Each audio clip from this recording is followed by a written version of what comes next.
Hello, welcome to this DJI tutorial video. This video will show you some steps you can take to make sure your aircraft flies safely and reliably. Checking the gimbal. Check if the vibration absorbing board is mounted properly. If not, gimbal and camera stability may be affected. 3 anti-drop hooks are located at the front left, front right, and rear of the gimbal. Ensure the vibration absorbing board is mounted to all 3 of the hooks before takeoff. Checking the frame. The Mavic's foldable design makes it portable and convenient, but please make sure to not do the following things. Do not power on the motors while the aircraft's arms are folded.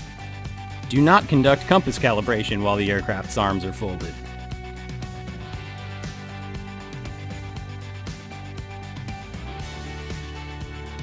The aircraft may fly unstably if it's powered on while the arms are folded.